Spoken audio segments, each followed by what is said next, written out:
Whether you're a skeptic or a believer, join me, Rob McConnell, as together we'll investigate the world of the paranormal and the science of parapsychology here on the X-Zone Radio TV show on XZBN and the X-Zone TV channel on Simul TV. Since 1990, the X-Zone Radio TV show has been the place where people dare to believe and dare to be heard. Together, we'll investigate UFOs, aliens, ghosts, Bigfoot, psychic phenomena, lake monsters, conspiracy theories, government cover-ups, the truth embargo, alien abductions, ESP, haunted locations from around the world, and so much more. With over 28 years of broadcasting and more than 4,500 individual guests, the X-Zone is truly a place where fact is fiction and fiction is reality, as evidenced by the credibility, integrity, and professionalism of the guests that we bring to our international audience. If you have seen a UFO, had a close encounter, seen a ghost, Bigfoot, lake monster, or a story that you would like to share or have investigated, contact me, Rob McConnell, by sending me your email to xzone@xzoneradiotv.com, or you can call toll-free 1-800-610-7035, extension 143, and on Skype, X-Zone Radio TV. For more information on the X-Zone Radio TV show with yours truly, Rob McConnell, visit www.xzoneradiotv.com or www.xzonetvchannel.com or simultv.com and xzbn.net. Until next we meet here in the X-Zone from our broadcast center and studios in Hamilton, Ontario, Canada, always remember, X-Zone Nation, keep your eyes to the sky and your heart in the light.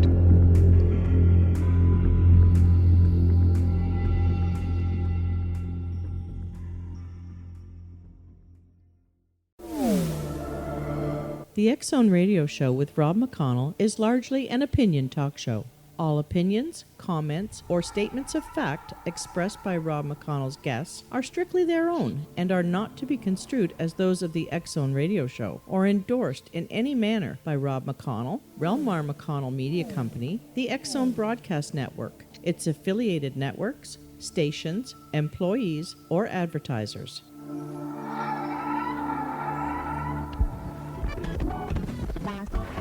All Hit Radio.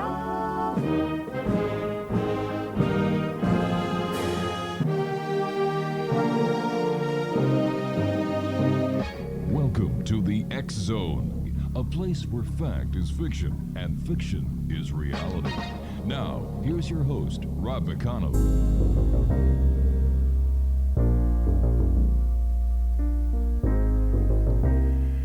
And good evening, one and all, and welcome to the X-Zone. I am Rob McConnell, and we're coming to you from our broadcast center and studios in Hamilton, Ontario, Canada. Now, if you'd like to send me an email, it's very simple, xzone@xzoneradiotv.com. On all social media sites, X-Zone Radio TV. And if you'd like to find out about the programming we have available for you on the X-Zone Broadcast Network, it's www.xzbn.net. And we're coming to you tonight around the world on the Talkstar Radio Network, iHeart Radio Network, Simul Radio, Simul TV, and of course our good friends at the Mutual Broadcast Network. Exonation, my guest this hour is Brandon HODGE. Brandon is a collector, author, historian, and prevailing authority on automatic writing planchettes and early spirit communication devices.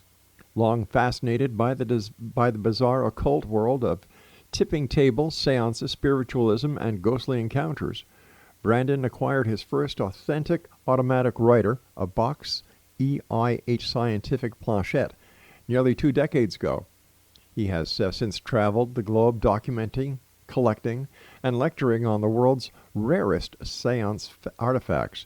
His research on spiritualism history has appeared in the pages of the Smithsonian Magazine and Collectors Weekly, and he is a regular columnist on spirit communication devices for Paranormal Review, the magazine of the Venerable Society of Psychical Research. His collection has been featured on numerous radio, television, and film programs, including The Midnight Archives, Oddities and Mysteries at the Museum.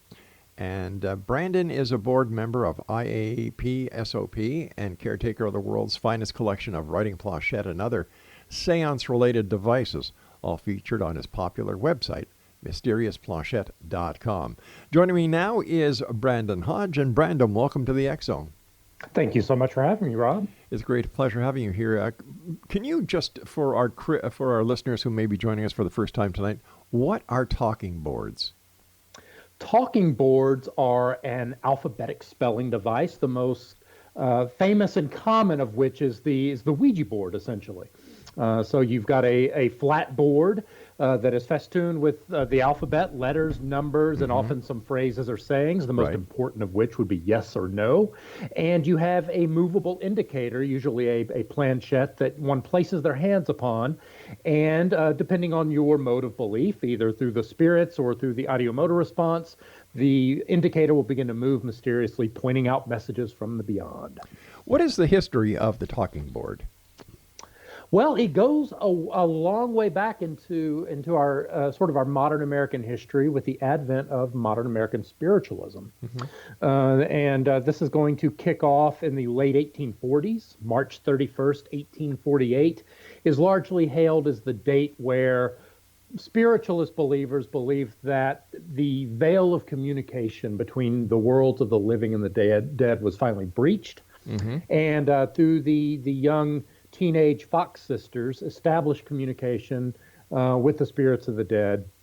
And in an age where this news did not remain localized in a way that it might have just a generation before, the advent of the telegraph, other technologies, and as well as the advent of the Associated Press, allowed this news to spread. We would recognize it as going viral. And so this incident where these young girls began to communicate with spirits did not stay localized. It spread, and mediums, rapping mediums in particular, we can talk about the particulars of that, essentially sprang up all over the country and all over the world, seemingly overnight. Now, how did you get started in such a crazy field of research and collecting? Well, I moved to Austin to pursue my degree in history in 1996. And I picked up an odd job at a gift shop in the mall. And this gift shop, it was called Lone Star Illusions, had a magic counter. And I was the low guy on the totem pole of about 15, 18 employees. And I got stuck on this magic counter that no one really wanted to work.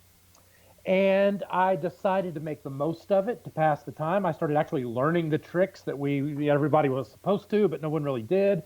I started sort of learning these cheap magic tricks. We sold card videos, videos for card magic. I brought these home, I learned them, and I started performing in the shop. This eventually grew into my fascination with bizarre magic, which is a storytelling form of magic that often focuses on macabre and occult themes. And from there, that's really where I sort of put that history degree I was working on to work for me, and started doing research into early American spiritualism and spirit communication devices as talking points and content for a seance-like haunted antiques show that I performed in again the late 90s. This wasn't the conception of haunted antiques as we kind of have now with the proliferation of the paranormal shows was not the thing that it is now, certainly. And so it was different then, but my research into that started with trying to build content for the show. Now, who were the Fox sisters that you talked about? The Fox sisters are typically seen as a trio. This is Kate and Maggie and their older sister Leah Fox. Really, the beginning of spiritualism begins with the two youngest sisters. They are significantly younger than Leah Fox, who would later act as their manager.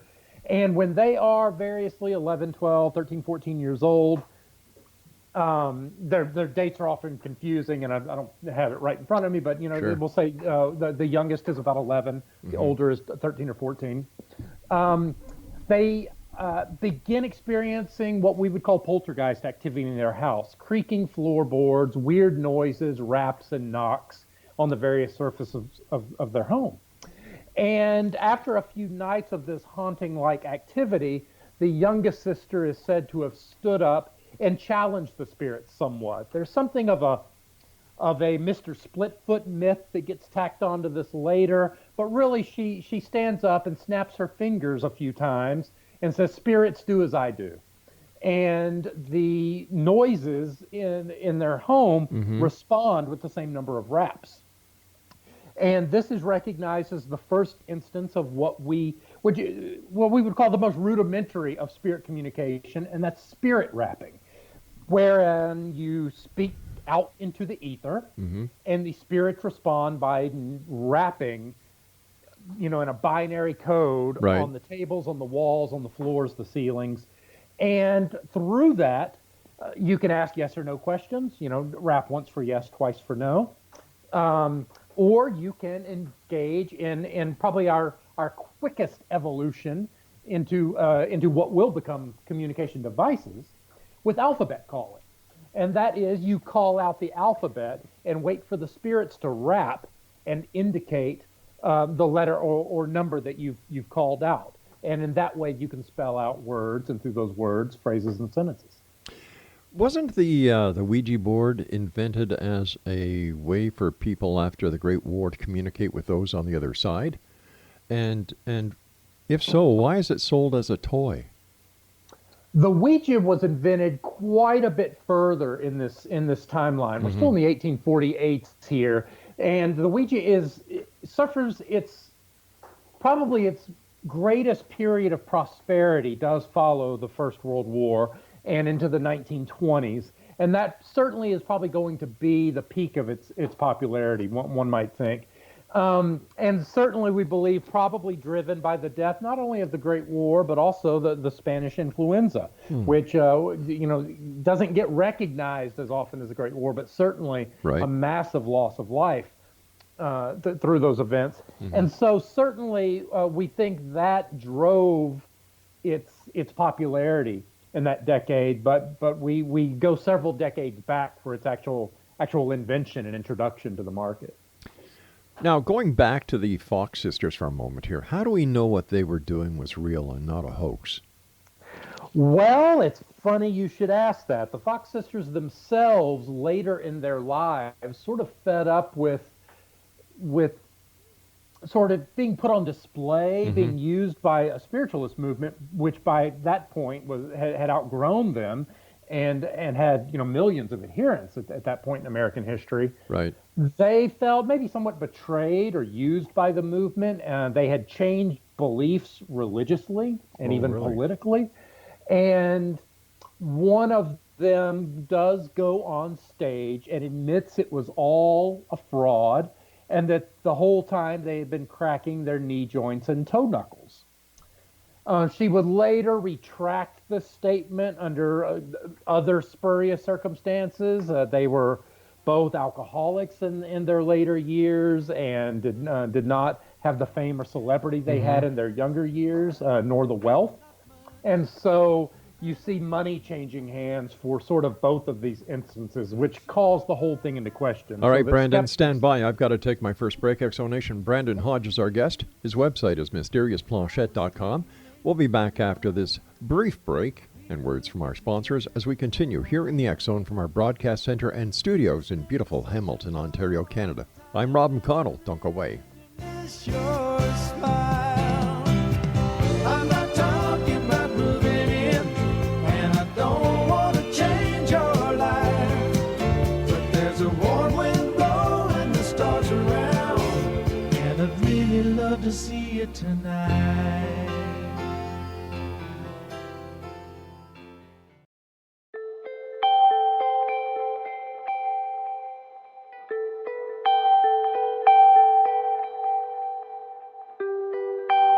It's hard to listen to the news without realizing we're living in volatile, unprecedented times. Yet never has there been such an opportunity to transform the human condition. As old structures fail, where can we find the guidance to co-create a better way? Find Your Path Home is an ever-evolving, leading-edge information, education, and healing resource center designed to support and guide you on your path to unity and enlightenment. Based on sound principles employed by shaman worldwide, we provide techniques that can support you through the current transitions, offering online shamanic classes, international long-distance shamanic healing sessions, complimentary Mission Evolution radio episodes and Stairway to Heaven TV vignettes, seminars, retreats, and much more. All of this can be found on findyourpathhome.com. So I was watching the X Zone TV channel last night when I was abducted by aliens, and they kept repeating to me over and over again, simultv.com, simultv.com. What's simultv.com? That's what I asked them. They had it written on the side of their UFO. How do you spell that? UFO. No, I mean simultv.com. simultv.com. simultv.com. Right. simultv.com. Interesting that you were abducted by aliens in a simultv.com UFO last night. Oh, yeah? Yeah. Now that you mention it, I remember now last night I was awakened from a deep sleep. My great-grandmother was standing there. She said she'd come from the hereafter to tell me about simultv.com. She even spelled it out for me. simultv.com, sonny boy. simultv.com. simultv.com, sonny boy. Wow. Yeah. Guys, you'll never guess what my psychic guru just told me. simultv.com. Exactly. Are you guys psychic too? Of course. We all know about simultv.com. simultv.com.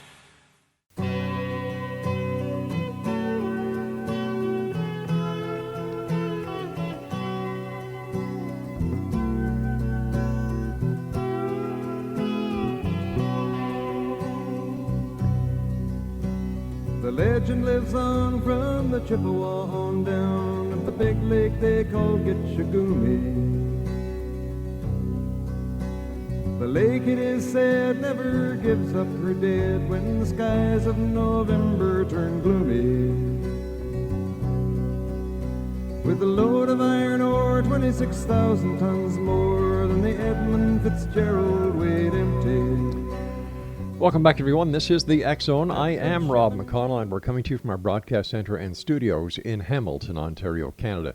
Now, if you'd like to send me an email, the same email address I've had for the past 30 years on this show is xzone@xzoneradiotv.com. And don't forget, you can find out about all the great programming we have available for you on the X Zone Broadcast Network 24/7, 365 at www.xzbn.net. Brandon Hodge is our special guest this hour. His website is mysteriousplanchet.com.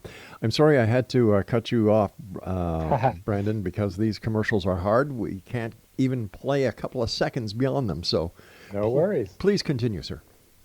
So with the Fox sisters, we have essentially an exposure, a self-exposure, and a retraction, which skeptics will point to the exposure as being definitive proof that, you know, they were just cracking their toe knuckles all along, while believers will point to the retraction, of course, and say, well, no, they were put up to that. They were paid for these statements. They were desperate.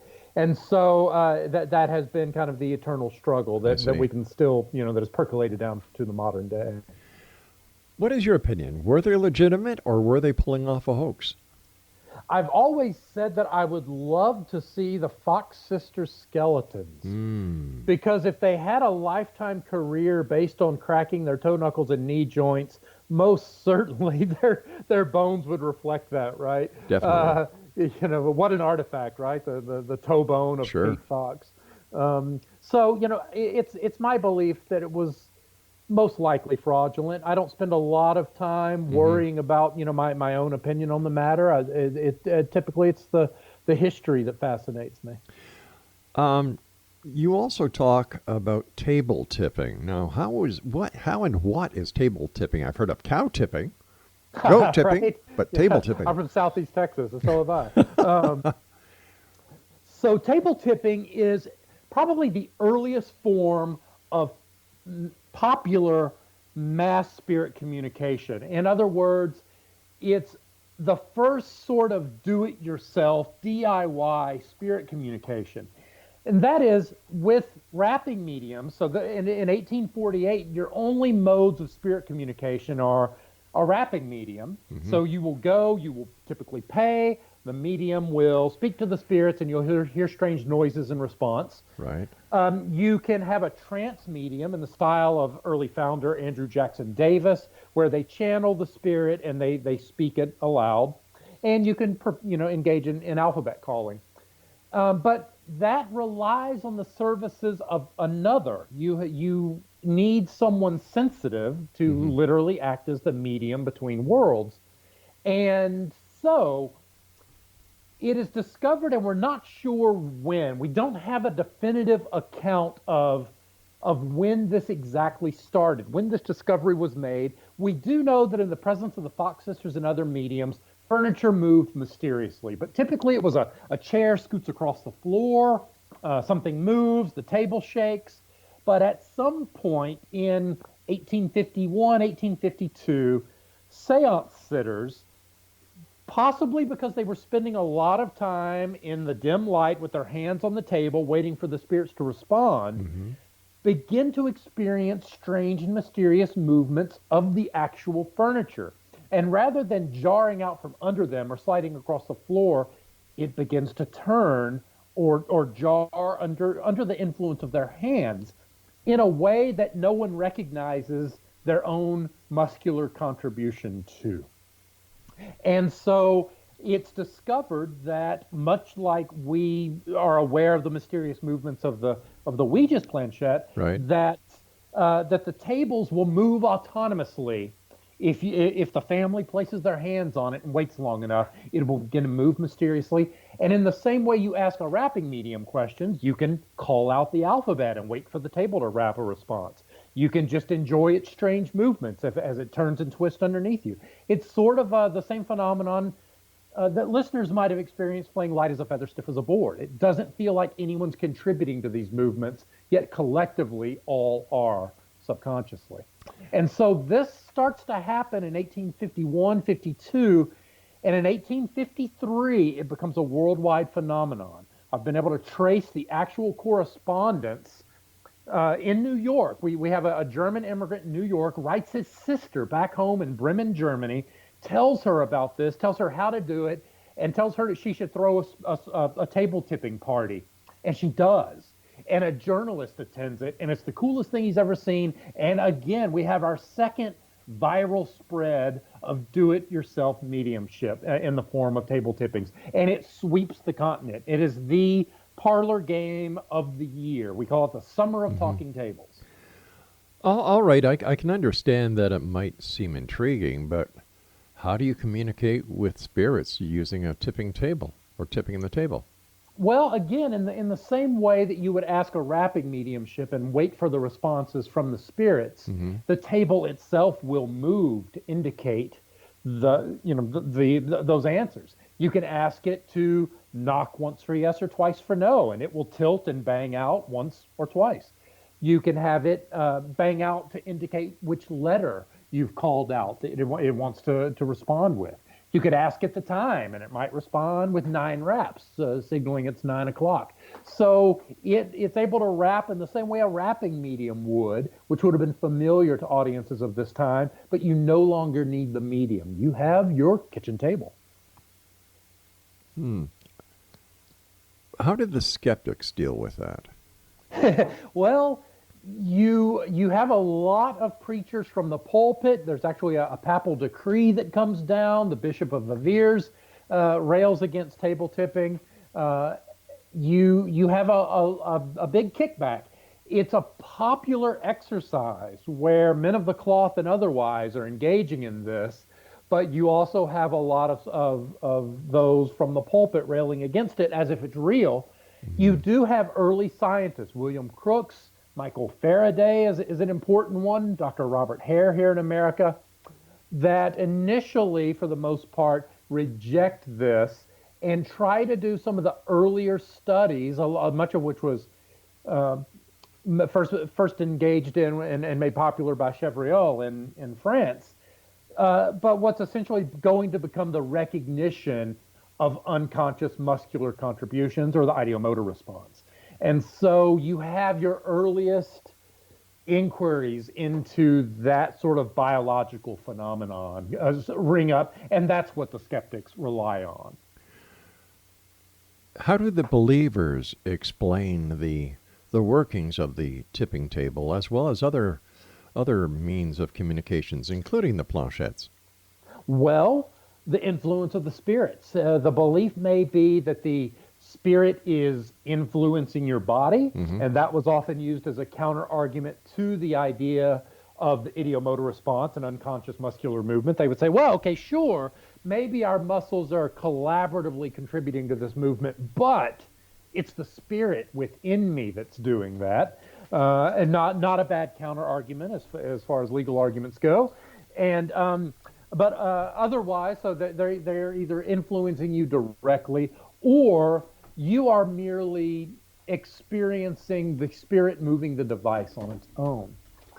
And so you see a lot of attempts to harness these table movements, and that's really where the earliest alphabetic spelling devices, as well as the planchette, you actually see them springing up as the earliest attempts in the early 1850s to harness those mysterious movements of the table. Okay, here we are in the year 2019, February 2019. People are still talking about table tipping and using the Ouija board and other talking boards. Why? It's just so darn convincing.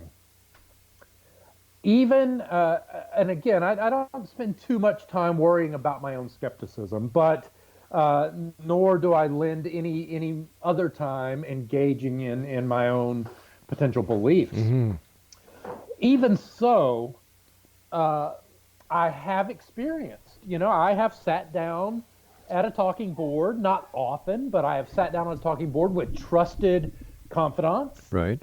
And where we all know that no one's cheating, and we place our hands on it, and a few minutes, with the lightest of touches, that thing sure does dart around and race around and spell out convincing, coherent communications.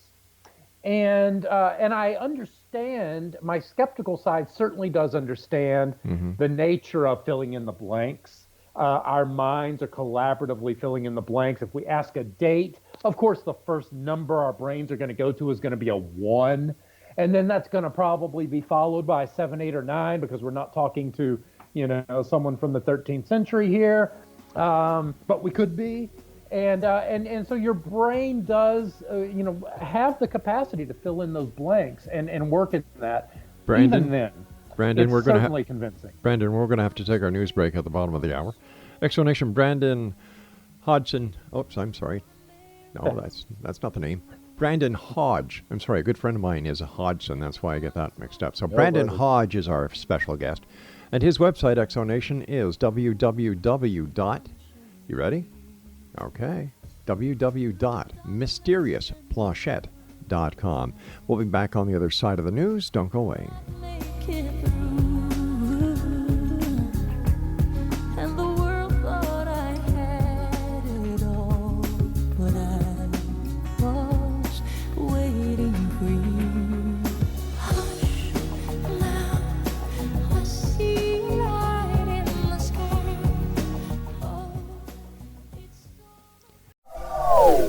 They are here, and they've been here for thousands of years, making their presence known in the shadows. They might be seen by a lonely motorist on a deserted road late at night, or by a frightened and confused husband in the bedroom he is sharing with his wife. But who are they? What do they want? Why are they here? Perhaps most concerning, has the government been aware of their presence all along? The new book by Ellie Marzulli, UFO Disclosure, the 70-year cover-up exposed, delves into the world of UFOs. Can full disclosure be soon?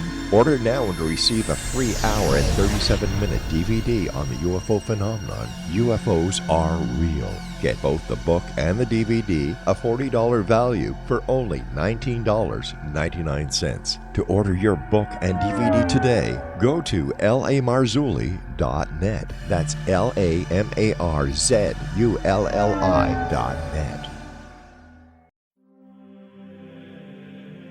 Rob McConnell here, presenting an overview for Nicholas Paul Jennings, author of a fascinating book, Amen. It presents facts revealed by Egyptologists, facts that enable us to understand why Amen is the beginning of creation of God. It provides recommendations for religious leaders of the major religions to unify their beliefs and teach the Word of God. Love one another. Amen informs people how mankind conceived God.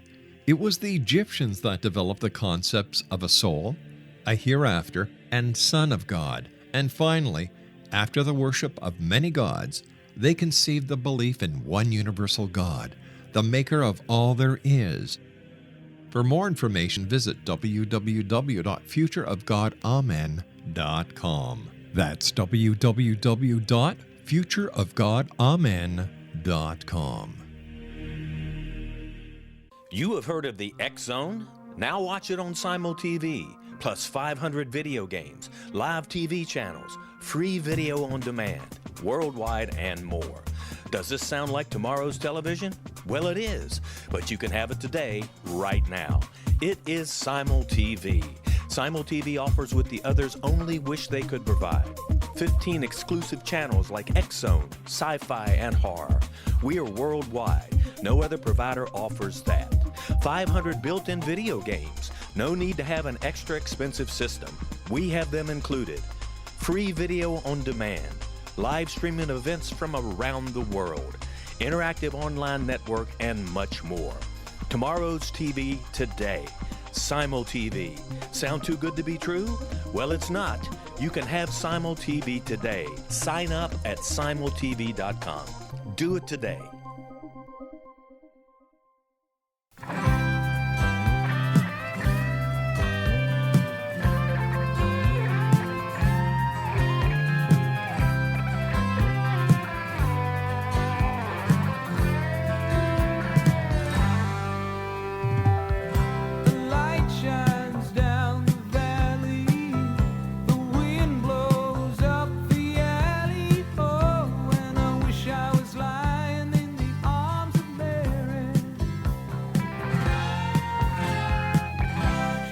And welcome back to the X Zone. I am Rob McConnell. Brandon Hodge is my special guest this hour. We're talking about planchettes. We're talking about table tipping. We're talking about the strange, the weird, the bizarre, the paranormal here in the X Zone from our broadcast center and studios in Hamilton, Ontario, Canada.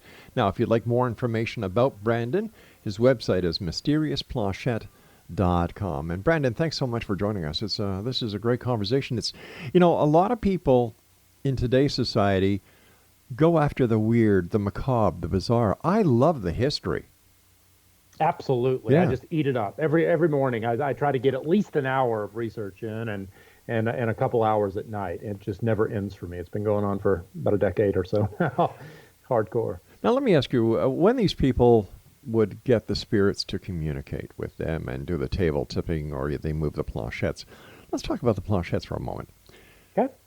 Inviting someone, if in fact there is far beyond or another side or whatever you want to call it, another dimension, another world, how do we know that these people are calling over friendly spirits? What happens if these are very bad spirits? Well, that is certainly a question that gets asked and answered a lot. And I love to point, again, as I do, toward the history, because that is certainly a modern phenomenon. I've done a lot of the paranormal circuit as far as speaking at conventions and everything, and I notice in that world, the presence of a Ouija board can give an awful lot of heebie-jeebies to these folks. And in general, I have a toy shop here in Austin that where we sell talking boards, and I get to witness on a daily basis people, sort of quick stepping past them and getting the cold shivers whenever they walk past. I like to go back to the very beginning, and it does involve the planchettes. So, and it takes up right where we left off in 1853 with the talking tables, because you have all these people that get rather bored with the concept of alphabet calling very quickly, and they want to expedite those communications. They want to speak more quickly instead of waiting for this heavy kitchen furniture to wrap out a response. And so we get our first, what we might recognize as these sort of proto-talking boards. Adolphus Wagner in Berlin creates this weird sort of crisscross arrangement indicator on an alphabet board. You have his competitor, Daniel Hornung, creates a device that you would attach to your table, and as it tips back and forth, this disc would rotate and point out letters or numbers. And in France, you have the planchette, which brings us to the answer to that question. The planchette is initially they tie a pencil to a kind of a small three-legged table and try to get they're testing the table to see if they can write out communications instead of tapping them out. And eventually the messages they receive through alphabet calling and table tipping encourage them to fetch a small basket from the next room, to turn it upside down, and to place a pencil, through the weave, and everyone places their hands on this basket in the same way they're putting their hands on the table, and it begins to write out communications. And for the listeners who aren't familiar with the automatic writing planchette, it will be a direct evolution of that device, which will be typically a 8-inch diameter or so heart-shaped board with 2 wheels and a pencil. And this is what the Ouija board's planchette will evolve out of, but rather than pointing to the alphabet, it will actually write out responses. It moves in the same mysterious manner, but it writes out responses. And one of the earliest published experimenters with the planchette in 1853, 1854, his name is Shahanet. And he comes forward and publishes these accounts. He's got a number of different planchettes he's experimenting with. And one day, his planchette kind of develops this case of Tourette's, right? It just starts cursing at him and saying these most vile and awful things. And this is funny because he's become quite familiar with the spirit guide that he speaks to through this planchette. And finally, he gets these sort of stilted communications, and in between the cursing and the cussing, he gets these calmer communications that are, almost like radio static breaking through. And eventually, these little breakthrough peaceful communications are his spirit guide telling him to switch planchettes. And so he grabs another one, and his spirit guide, sort of responds, "Whoa! Oh, thank goodness! Thank God you came over here to this, this untapped phone line. That's the devil is in the other planchette, and that's who's cussing and cursing at you. And you've got the varnish all wrong. You've got to re-varnish that planchette because there's something about it that's enabled the devil to come through, and he's the one over there saying all these terrible, awful, no good things. But hey, this one's clean, so talk to me here for now until you get that other one re-varnished." And so very early on, you have those railing from the pulpit saying that, don't do this, you're talking to spirits, and this is evil, this is bad. But in real practice among believers, you do have what we would call bad spirits do come through and give naughty communications and curse their users in that manner. And that's very early. That's 1853. That's only, just a few years after this belief springs up. And so it's an important incident, and not only in the history of the planchette, but it establishes a template that we still see in modern times on ghost adventures and ghost hunters. We still see that activity anytime the Ouija board is mentioned on these shows. I've heard a lot of stories about Ouija boards over the years doing this show. Talked to a lot of people who talk pro and con about it. But when it comes to the actual communication, how do we know, or, let me play the devil's advocate for lack of better words here. Anybody can say that they're communicating with the other side. There's no proof. They can't prove it. And yet people want to believe. What is behind the belief mechanism, in your opinion? Well, it's just so cool, isn't it? I think it's stupid, personally. Isn't belief in that more fascinating than otherwise? I don't know. I don't know why a person would want to believe in something that is so unbelievable. I personally can't understand it. I think it's a waste of time. Yeah, understood. But, I'm not everybody. And the facts prove that more so today than any other time in history, there's a great interest in the paranormal. Is there a correlation between, once again, in your opinion only, between the negativity and the amount of stress in the world as it relates to people looking beyond the veil for answers? That is an interesting question. I don't know that those parameters have shifted from the past to our modern age. I don't know that the world is any more stressful now than it was before. We're certainly as a society more comfortable than we were in the past. So we have less stress about, food, our basic necessities, food, hunger, shelter, and the like. But at the same time, that's not universal, of course, but at the same time, we have social media and the news and constant 24-hour cycles that probably undo any of those gains on a mental level. So I don't know that we're special in that regard. But universally, I think it does speak a lot to the human condition, to want to lean on a higher power, something outside ourselves, to give us reliance and not to go too deep down the time as a flat circle of Russ Cole, but we all want to know, one, that someone's looking out for us, and that we're special, and that we're the exception. And as he says on True Detective, me, it's me. We all want to feel that way. Don't we? We want that love and that acceptance. And I think that's an important driving force behind any religious belief. So is it fair to say then that the paranormal is replacing organized and established religious philosophies?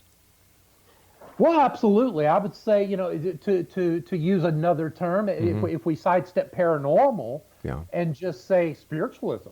Spiritualism was, and it's hard to impress this on a modern audience, but it had millions of adherents.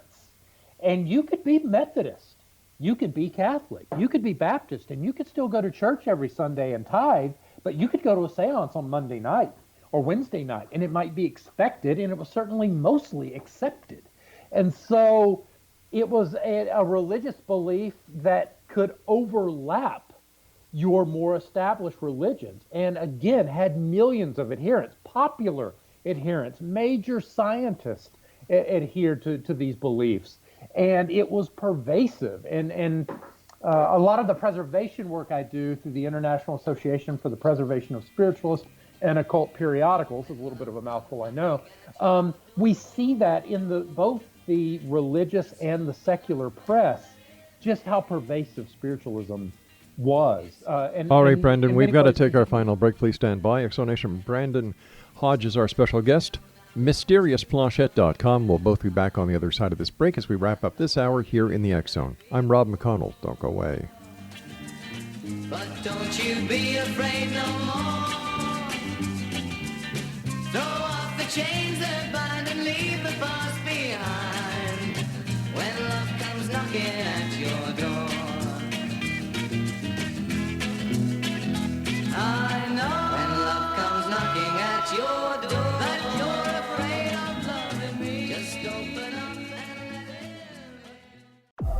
it in. They are here, and they've been here for thousands of years, making their presence known in the shadows. They might be seen by a lonely motorist on a deserted road late at night, or by a frightened and confused husband in the bedroom he is sharing with his wife. But who are they? What do they want? Why are they here? Perhaps most concerning, has the government been aware of their presence all along? The new book by Ellie Marzulli, UFO Disclosure, the 70-year cover-up exposed, delves into the world of UFOs. Can full disclosure be soon? Order now and receive a free hour and 37-minute DVD on the UFO phenomenon. UFOs are real. Get both the book and the DVD, a $40 value, for only $19.99. To order your book and DVD today, go to lamarzulli.net. That's LAMARZULLI.net. So I was watching the X Zone TV channel last night when I was abducted by aliens, and they kept repeating to me over and over again, simultv.com, simultv.com. What's simultv.com? That's what I asked them. They had it written on the side of their UFO. How do you spell that? UFO. No, I mean simultv.com. simultv.com. simultv.com. Right. simultv.com. Interesting that you were abducted by aliens in a simultv.com UFO last night. Oh, yeah? Yeah. Now that you mention it, I remember now last night I was awakened from a deep sleep. My great-grandmother was standing there. She said she come from the hereafter to tell me about simultv.com. She even spelled it out for me. SIMULTV.com, sonny boy. SIMULTV.com. SIMULTV.com, sonny boy. Wow. Yeah. Guys, you'll never guess what my psychic guru just told me. SIMULTV.com. Exactly. Are you guys psychic too? Of course. We all know about simultv.com. SIMULTV.com.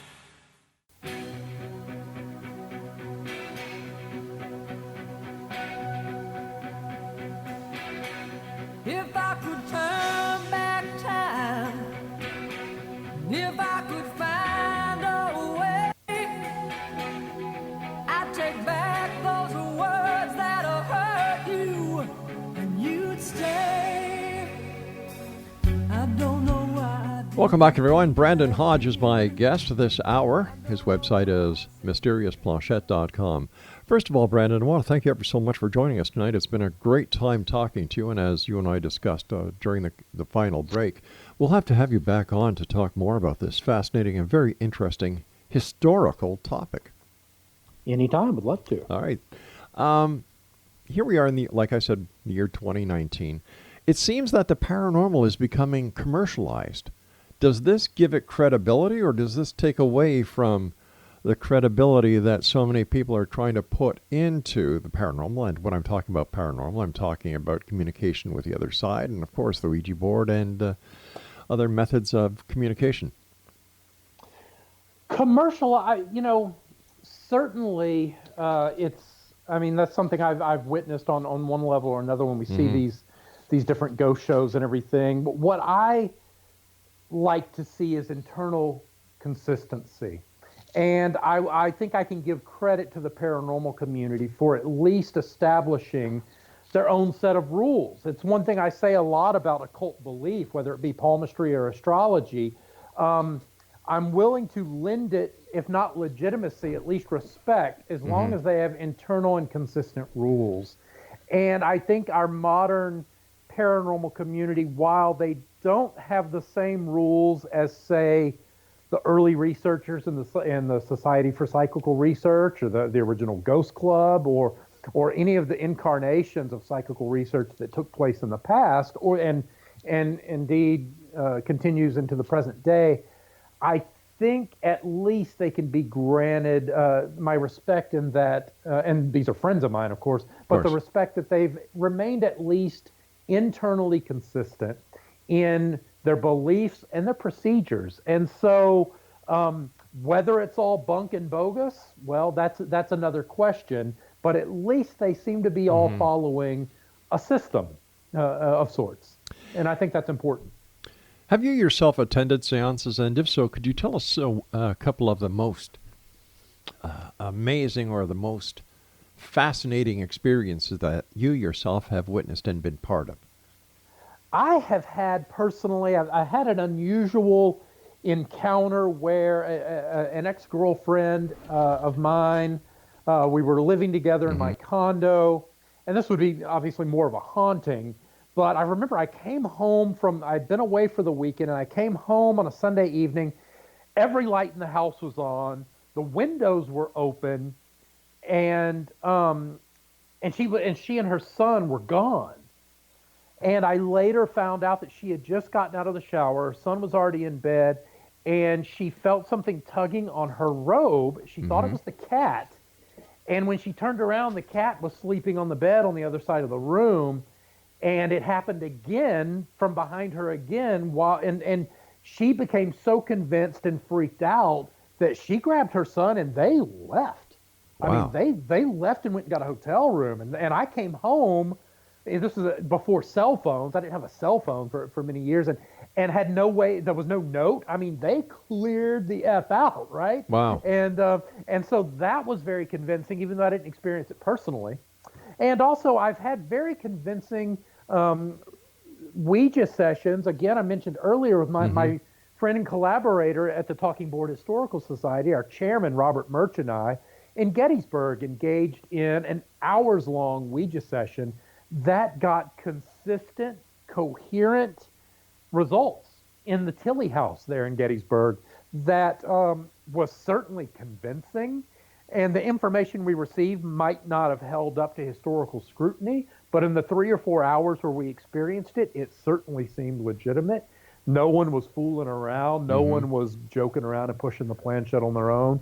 It was an amazing collective, collaborative experience that really, even on its face, to me as a skeptic, as if it's ideomotor response, is still equally fascinating that we're essentially assembling a story unconsciously and cooperatively with one another out of nothing, out of letters on a board and strange movements of a small planchette. And that to me is no less fascinating than that the spirits themselves are speaking through it. With all the spirits that are out there, if we take the timeline of history and we appoint everyone who's passed to a spirit that is wandering out in the ether somewhere, how come they all speak English? How come they all know how to spell in English? Yeah, that is certainly a topic brought up and attempted explanations by spiritualists over the years. It's just, only the spirits know, right? Well, that's a get out of jail free card. It Only the certainly spirits is. know. Something about the Tower of Babel didn't extend all the way up. I don't know. Exactly. Exactly. It's like the UFO community. Many people say the government has a conspiracy. No, it's not the government that has a conspiracy. It's the UFO community that's keeping everything secret and claiming that there's a conspiracy, because as long as there's a conspiracy in place, they don't have to provide any proof because the government comes and takes it. Absolutely. Yeah. Funny things that way. In the communication with the spirits, do the spirits only talk about the past, or do they actually talk about events that have yet to happen? Past, present, and future, as one line of talking board certainly promoted. Past, present, and future. You get all three. All right. Let's say I asked the medium to communicate with my dearly departed grandmother. My grandmother passed away, let's see, 40 years ago. Yeah. How would she know about events in the future? That again is a tough explanation, right? Do you receive omnipotence once your soul departs your body? That is certainly a question that skeptics and believers alike have asked through the century or so. What does the scientific community say about talking boards and how they work? That it's ideomotor response with, admittedly, some begrudging respect to the fact that these devices are able to tap into our subconscious to the point where many psychologists use them to tap into the subconscious in the way you would with hypnotism. Yeah, I was just going to say, that sounds like basic hypnosis 101. Yeah. Where do you see? Is there a present use for talking boards, or are they basically a thing of the past and a novelty item today? I think they certainly remain popular in the modern era. I think the movies have proliferated that. Certainly in the Talking Board Historical Society, we get lots of requests for help and knowledge, pointers on use, even help from those believers who think that they have stumbled upon a dark entity and want us to unload their boards on us. This certainly happens. It's prolific, and it remains popular, for better or for worse. And I think it will continue to endure. I think it has a place in modern society, either through believers or, again, even in clinical use. Or how about in the museum? Certainly in the museum, as my home and the homes of my fellow collectors might attest. You've mentioned the Talking Board Historical Society a few times. Can you tell us about the society? Yes, the TBHS, the Talking Board Historical Society. You can find us at tbhs.org. It's myself, and we came together as a group of collectors interested in discovering and promoting the true history of the Talking Board. It's one thing we didn't get deep into today. There's a lot of misconception about the history of the Talking Board, its place in history, where modern beliefs of demonic activity, actually the wellspring that those come from, where those beliefs evolve, as well as historical use, practice, and what we call Ouijastitions. A lot of modern stuff overlaid and superimposed upon history when it didn't exist. And everything from the name of the Ouija board, even in modern blogs, we continue to see, oh, it's the combination of, the French and German words for Right. yes, yes, oui and ja. And it's just not true. We have definitive historical reports that the board named itself through the mediumship of Helen Peters, to whom we just erected a monument at her gravesite in Denver, Colorado. And that was the effort of the Talking Board Historical Societies, myself, our members, and other directors, and as well as contributions from our followers.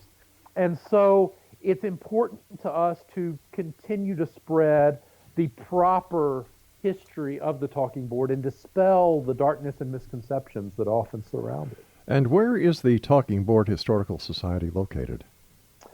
We are located everywhere our director is. So our chairman lives in Denver, Colorado. Our secretary lives in Salem, Massachusetts. So there's no set museum as such. There is not now. Certainly, we all have our private home collections and museums, some of which we allow some access of the public to. My own will be on display in the upcoming Weird Homes Tour here in Austin in April. So there'll be a day on April 20th where the public can actually come in and view my own home collection. But we do not have a central base as of yet. It is something we have a traveling exhibit that has been on display a few times and that will continue to be on display at different events, including a big paranormal con coming up in Michigan. Listen, so, Brandon, we've got yeah. to say so long for tonight. The time has run out, but I want to thank you so much for joining us. It's been a great pleasure having you with us, and I look forward to the next time you and I meet back here in the X Zone. Until then, take care of yourself and have a chatty time with your talking boards. Thank you so much.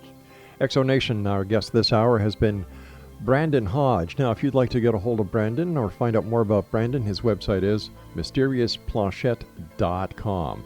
We'll be back on the other side of this commercial break with the news as we continue here in the X Zone with yours truly, Rob McConnell, from our broadcast center and studios in Hamilton, Ontario, Canada.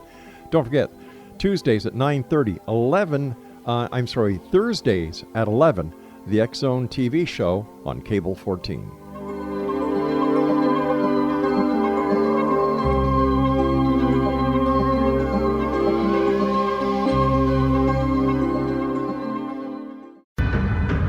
If you are looking for a safe, zero-calorie natural option to the harmful artificial sweeteners on the market today, Just Like Sugar is what you're looking for. Just Like Sugar is a wonderful natural alternative for those health-conscious people who choose a calorie-restricted diet with a great, pure, sweet flavor that tastes just like sugar. Just Like Sugar is a great natural option for people suffering from diabetes and may be useful in restricted diet programs where standard sugars are not allowed and does not cause a laxative effect of some other sweeteners. Just Like Sugar comprises a perfect blend of chicory root fiber, natural calcium, natural vitamin C, and Just Like Sugar's sweetness comes from the natural flavors from the peel of the orange. Just Like Sugar is a natural alternative to harmful artificial sweeteners and will change the way that you believe all natural sweetener products taste. Just Like Sugar is available at your local Whole Foods markets, Wild Oats markets, Henry's, Sun Harvest, and many other fine natural food stores in the U.S., Canada, and worldwide. They are here, and they've been here for thousands of years, making their presence known in the shadows. They might be seen by a lonely motorist on a deserted road late at night, or by a frightened and confused husband in the bedroom he is sharing with his wife. But who are they? What do they want? Why are they here? Perhaps most concerning, has the government been aware of their presence all along? The new book by Ellie Marzulli, UFO Disclosure, the 70-year cover-up exposed, delves into the world of UFOs. Can full disclosure be soon? Order now and receive a free hour and 37-minute DVD on the UFO phenomenon. UFOs are real. Get both the book and the DVD, a $40 value, for only $19.99. To order your book and DVD today, go to lamarzulli.net. That's LAMARZULLI.net. You have heard of the X Zone? Now watch it on Simul TV, plus 500 video games, live TV channels, free video on demand, worldwide, and more. Does this sound like tomorrow's television? Well, it is, but you can have it today, right now. It is Simul TV. Simul TV offers what the others only wish they could provide. 15 exclusive channels like X-Zone, Sci-Fi, and Horror. We are worldwide. No other provider offers that. 500 built-in video games. No need to have an extra expensive system. We have them included. Free video on demand. Live streaming events from around the world. Interactive online network, and much more. Tomorrow's TV today. Simul TV. Sound too good to be true? Well, it's not. You can have Simul TV today. Sign up at simultv.com. Do it today.